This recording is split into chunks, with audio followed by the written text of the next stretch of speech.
just to clarify, because I remember you and I chatted briefly about this. Yeah. It was the 6392 up front and then 2000 in the back, correct? Yeah, and for the underwriting here, I just kind of ignored the warehouse just to be extra conservative. I don't really know Yeah. how to look We, at we, it. we can definitely talk about it. I mean, look, Okay. I definitely wouldn't ignore it. Uh, Sure. uh, one second. So let's just add this here. We got warehouse, and then we just got this is retail in the front, right? Yep.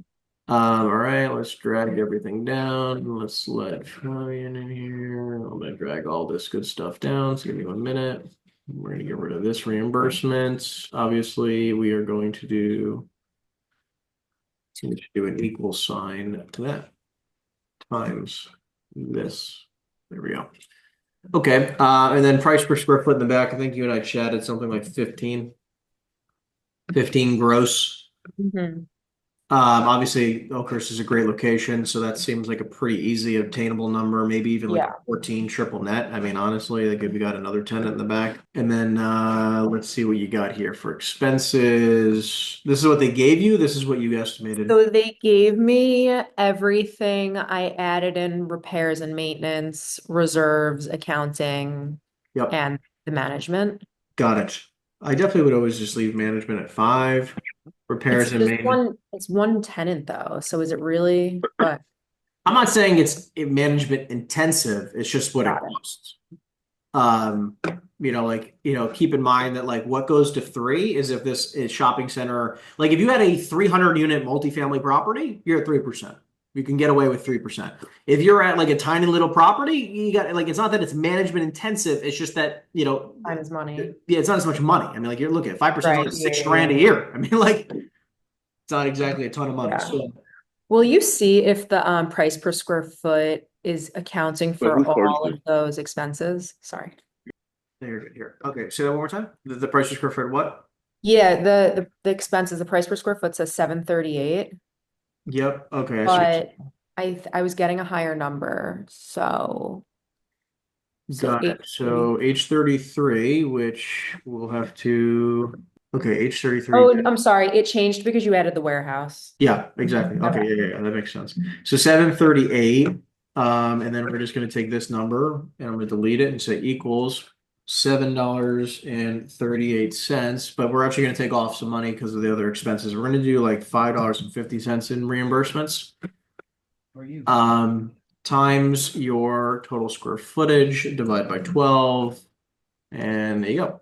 So now we have some, this is the true reimbursements because you're not going to get reimbursed for management, right? You're not going to Oh, get reimbursed for repairs and maintenance, right? so it's a condo, a Yeah, I part, saw this.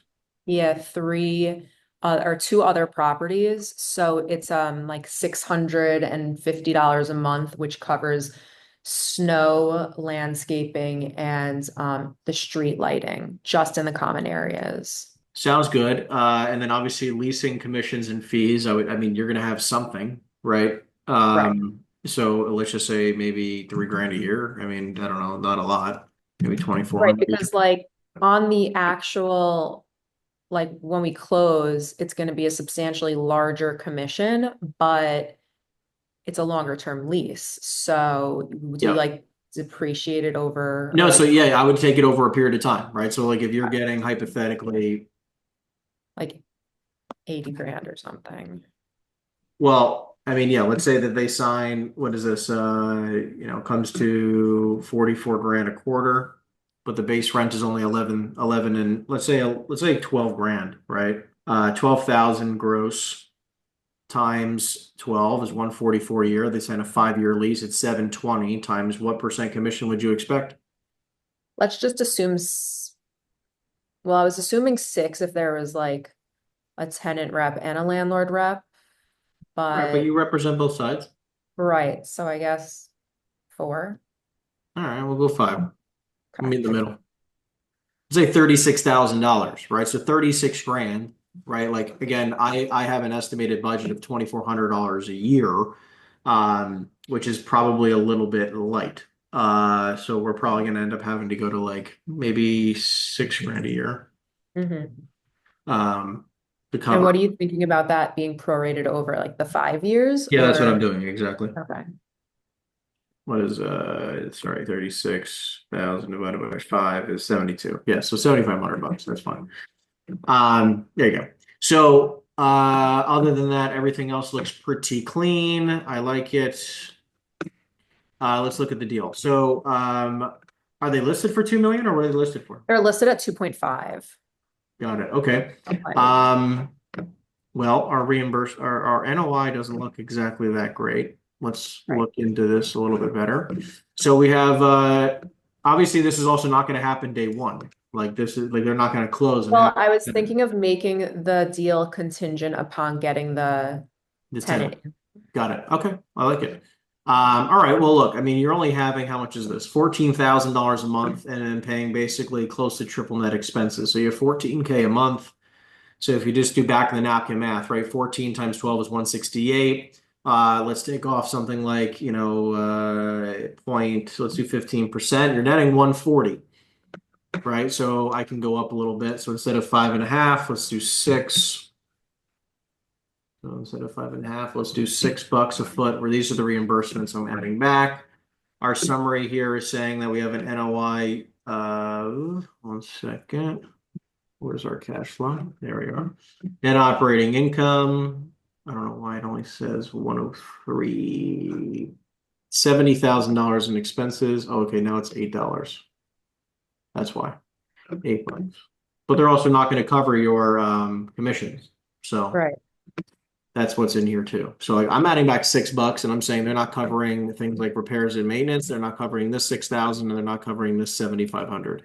I think we're actually pretty much on point of what they're going to cover and what they're not going to cover. Also, electric is insanely high. Shocking. Yeah, that number he gave me.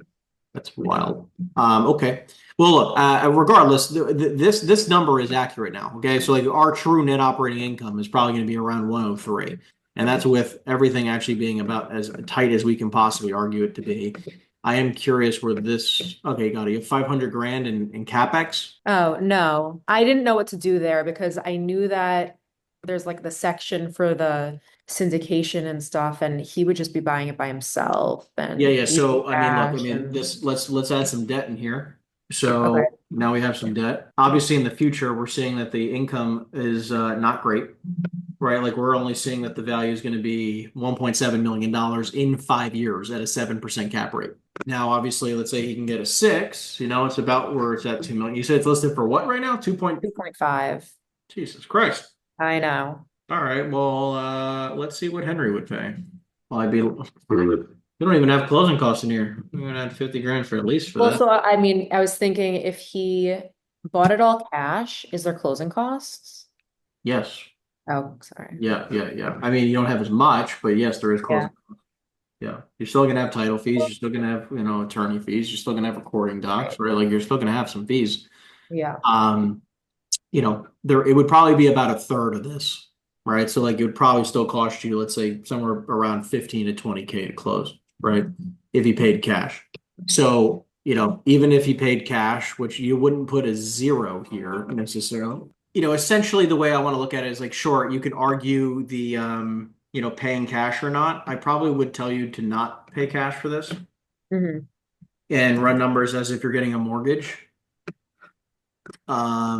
Overall, this is saying that you're going to have um, a very strong cap rate day one, which I don't know how the hell it's saying it's a 10 cap because that's not what my cash flow says here. Like I'm only cash flowing. Something seems to be a little bit off to me. Yeah, because it's saying right here, net operating income on close is 38 and it's actually going to be 25. Hmm. Where's Yeah, so I don't know why it's showing that because then it's saying, okay, let's double check. Oh, you know why? that's not showing? This isn't showing up. This is why we double check. I Why? know. My I spreadsheets always, are. I always like to double check. Yes, thank you. There we go. Much better. Okay, see now we have a future value of 2.6 million. And the cap rate actually makes sense at 10 at a number because it's gonna be reflected here. So our net income is there you go, 140. I was like, there's gotta be something off. And even still, it says well, 38 Yeah, shouldn't on it close. match? Yeah, it should match. But it's saying like at closing and then income goes down and expenses go up. Gotta love that. Give me 1 minute. Okay, 33, 3% increases a year. That's at close, 10, 3, 14.95. Okay, well, that's accurate. And then let's see here, we have the vacancy rate of 5%. We have any expenses also growing by 3% a year. 16,322. And then where does it jump up? Okay, this jumps up. Okay, because yeah, because expenses are saying $6,000, but then it jumps up because the income is going up higher. So let's see, 26. Yeah, because this is why, because it's not 6,000. That's why. Because we're putting 6 grand instead of 5%. Hmm. Um, income.